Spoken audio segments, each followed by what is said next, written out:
अफगानिस्तान के हवाले से आपने बात की, आप नहीं समझते कि इस तरह के कौमी मामलात पे इस तरह की गैर संजीदा और कमेंट्स नहीं करने चाहिए? ये कौमी मामला है जिसके ऊपर पूरी कौन सा हो सकती है, जो अफगानिस्तान के हवाले से कौन सा तमाम सियासी जितने भी हुक्मरान थे उनके हाथ खून से रंगे, जिस तरह आपकी सियासी जमात है उसमें अस्करी विंग नहीं जो कि बैरून मुल्क इन्वॉल्व हो, तो रियासत पाकिस्तान अगर कोई कहीं इन्वॉल्व हुई है तो इनके दौरे हुकूमत में हुई है। तो क्या आप समझते हैं कि रियासत इन्वॉल्व थी अफगानिस्तान में? नहीं, मैं हैरान ही हो गया हूँ आपकी बात सुन के। मेरा ख्याल आप शायद ब्रसल्स में रहते थे पहले, आपको पता नहीं चला।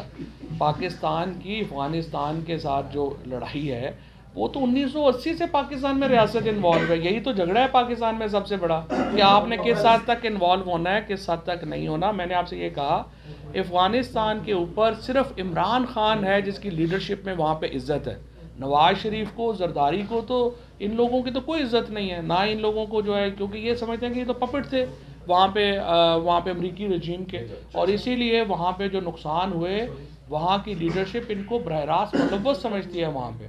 और ये पूरी पॉलिसी सिर्फ वही है पाकिस्तान की, अफगानिस्तान में इमरान खान की पॉलिसी है जो कामयाब होगी और नहीं होगी। तो ये फरमाइएगा कि 23 मार्च से रमज़ान शुरू हो जाएगा जी, तो रमज़ान का महीना जो है उसमें मार्च या अप्रैल में कैसे इंतखाबात होंगे? दूसरी बात ये कि पंजाब के ऊपर आपकी गहरी नज़र है, आप ये समझते हैं कि 11 जनवरी से पहले इत्मीनान का वोट लेके और पंजाब की असेंबली डिसॉल्व हो जाएगी? 1997 का इलेक्शन ही पूरा जो है वो हुआ था, रमज़ान में हुआ था। अच्छी बात है रमज़ान में इलेक्शन होना, इससे बरकत आती है, तो कोई मसला नहीं है। रमज़ान में इलेक्शन हो जाए कोई प्रॉब्लम नहीं है। जहाँ तक पंजाब का ताल्लुक़ है, पंजाब में हम असम्बली जो है वो तहलील करने का फ़ैसला कर चुके हैं। 186 लोग हमारे पूरे हैं। 2 तारीख को हमने पार्लिमानी पार्टी की मीटिंग बुला ली है। लेकिन असल तो ये खौफज़दा है ना सारे, ये जो नून लीग की पंजाब की क़यादत जो यहाँ पे आके बढ़ के मारती है, इनको कहे ना जाके इलेक्शन लड़ेंगे, तो इलेक्शन लड़ने को सब ये बताइएगा कि आपने कहा कि एस्टेब्लिशमेंट को अपनी गलती मान लेनी चाहिए रजीम चेंज के हवाले से, अमेरिका की मुदाखलत थी या ये पाकिस्तानी? मेरा ख्याल आपने मेरी पूरी बात नहीं सुनी। मैंने कहा बैरूनी दबाव में जो तब्दीली आई है उसके ऊपर जो है वो ज़रूरी है कि उसको रेक्टिफाई। इलेक्शन कमीशन ने कल जो फैसला दिया उसके बाद पीटीआई ने इंट्रा कोर्ट अपील दायर की थी, वो भी मुस्तरद होगी है, तो इसके बाद अगला लाएबल क्या? मुझे तो कोई हैरत नहीं हुई, जाहिर है ये इस वक्त जो हालात हैं उनमें होना ही होना था। और सुप्रीम कोर्ट भी जाएंगे, देख लेंगे क्या है, ताकि टेस्ट तो होते रहे। बिलावल कहता है कि अमेरिका नहीं बल्कि एक जाले ने एक हुकूमत कराई। उसका गलत तूने पहले सवाल। जी आपका वोट आके हुए हैं, तो 2 तारीख को क्या उस मीटिंग में क्या हतमी फैसला किया जाएगा कि इसको मुकम्मल इस प्रोसेस में? बिल्कुल सही बात है।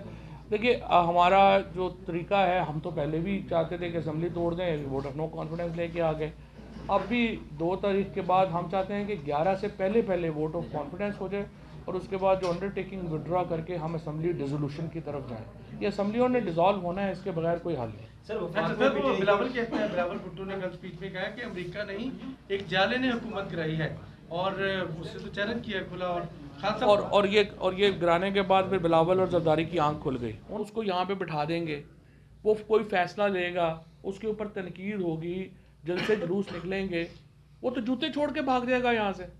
पाकिस्तान के मसले ऐसे नहीं है कि यहाँ पे कोई इम्पोर्टेड टेक्नोक्रेट आके जो है वो इसको सॉल्व करना शुरू कर दे। सीधी बात है, आपको इलेक्शन करवाने पड़ेंगे। आप आइन के मुताबिक चलेंगे। आज आप जो है वो इसके पीछे से, इस हुकूमत के पीछे से जो एक इस वक्त सूरत हाल है वो आप हट जाएंगे, ये हुकूमत गिर जाएगी। मुल्क ने और आइन में उसका हल दिया गया है कि जब हुकूमत हटेगी तो क्या होगा, मुल्क हटेगी तो इलेक्शन होंगे। इलेक्शंस में ये हुकूमत नहीं जाना चाहती और ये हुकूमत कह रही, ये तो इस्लामाबाद के इलेक्शंस में जाने को तैयार नहीं है, ये तो कराची हैदराबाद के इलेक्शनों में जाने को तैयार नहीं है, क्योंकि इनका तो हशर नशर हो गया है, ये तो बाहर निकलने के काबिल नहीं रह गए। लिहाजा कोशिश इनकी भी ये है कि मुल्क में गैर आइनी सेटअप बन जाए और वो सेटअप जो है वो मुल्क को चलाए। लेकिन मैं पाकिस्तान के जो दर्द रखने वाले लोग हैं, जो इदारों में भी हैं, जो सियासी जमातों में भी है, मैं उनको ये कहना चाहता हूँ ये मुल्क इस तरह से नहीं चल सकता और आप लोगों को भी अच्छी तरह पता है। लिहाजा अहम बात यह है कि पाकिस्तान में जो फ़ैसला करने वाले लोग हैं वो इसके ऊपर मज़ीद तजर्बे करना बंद कर दें। पाकिस्तान को आइन के धारे में वापस लाया जाना ज़रूरी है। पाकिस्तान की मईशत जो है वो मुकम्मल तबाह हो रही है, हमारी सियासत जो है वो मुकम्मल तबाह हो चुकी है, और अब समाजी तौर के ऊपर जो है वो भी हम एक बड़े क्राइसिस का शिकार हैं। और इनका वाहिद हाल ये है, मुआशी बहरान पाकिस्तान के सियासी बहरान की वजह से उसने जन्म लिया है। ये नहीं हुआ कि सियासी मुआशी बहरान पहले आया है और फिर सियासी बहरान आया जैसे श्रीलंका में हुआ। हमारे यहाँ आज जो मुआशी बहरान है वो इसलिए पैदा हुआ कि आपने खामखा एक आध एक्सटेंशन वगैरह के चक्कर में, एक आध नौकरी के चक्कर में पूरे मुल्क का भट्टा बैठा दिया, और आपने ये जो हो गया आपका, आपने तजर्बा जो है वो कर दिया। तजर्बों के हम मज़ीद मुतहम्मिल नहीं हो सकते। टेक्नोक्रेटिक गवर्नमेंट का हम भरपूर मुज़ाहमत करेंगे, हम आइन से बाहर जाने की भरपूर मुज़ाहमत करेंगे। किसी तौर के ऊपर हमें आइन से मावरा सिस्टम जो है वो मंजूर नहीं है। सियासी जमातों को भी इसके ऊपर गौर करना चाहिए। ये जो इस वक्त ये हुकूमत भाग रही है इलेक्शनों से, इलेक्शन आपको करवाने पड़ने हैं, इसके अलावा कोई हाल नहीं है। इसलिए मैं ये समझता हूँ कि जल्द से जल्द आइन के अंदर आना, वापस आना ज़रूरी है। थैंक यू है, ये लॉ है पाकिस्तान का। हाई कोर्ट ने सुप्रीम कोर्ट के फैसले को जो है वो दरखौर इतना नहीं समझा, और रोज़ाना नहीं समझती, हमें तो पता ही नहीं है पाकिस्तान में कानून क्या है। और इस्लामाबाद हाई कोर्ट का तो हाल आपने देख ही लिया है।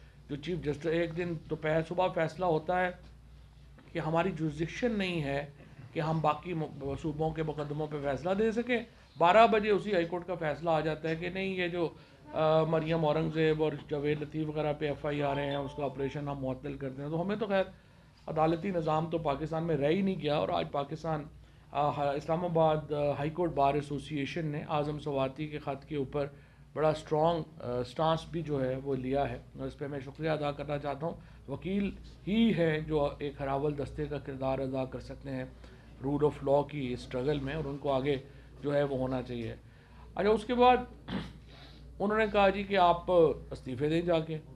हमने इस्तीफ़ों के लिए लेटर लिखा स्पीकर को, स्पीकर ने उसको जवाब दिया। वो जवाब जो है वो ना इधर का है ना उधर का, कि जी मैं बैठा हूँगा फ़लाने दिन, मैं बैठा हूँ, ना तारीख़ लिखी है ना कुछ लिखा है कि कब आएँ क्या करें।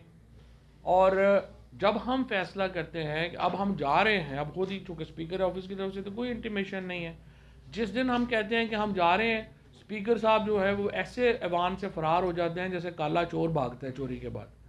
सवाल ये है कि अगर आप इस्तीफ़े भी नहीं लेना चाहते, अब कुछ देर पहले जो है वो हमारी जो पार्लियामेंट्री हमारे जो चीफ वही आमिर डोगर, उनकी बात हुई है स्पीकर ऑफिस से, और अब वो कह रहे हैं कि कल आप आ जाएँ, मैं कल हूँगा, लेकिन कल रात को फिर मैंने ऑस्ट्रेलिया चला जाना है। मुझे तो समझ नहीं आ रही है कि एक तरफ हमारा पिटना रोना पिटना नहीं ख़त्म हो रहा कि मुल्क में डॉलर्स नहीं हैं इस वक्त, जो डॉलर जो है वो मिल नहीं रहा हमारा। उसके बाद अब सोने की शॉर्टेज हो गई है, क्योंकि अल्हम्दुलिल्लाह जो 8 महीनों में हमें सियासी इस्तेहकाम मिला है, चीज़ें मिली हैं, उसमें पहले डॉलर नहीं मिल रहे थे, अब सोना मिलना भी जो है वो मुश्किल हो गया, क्योंकि लोगों ने सोना ख़रीदना शुरू कर दिया।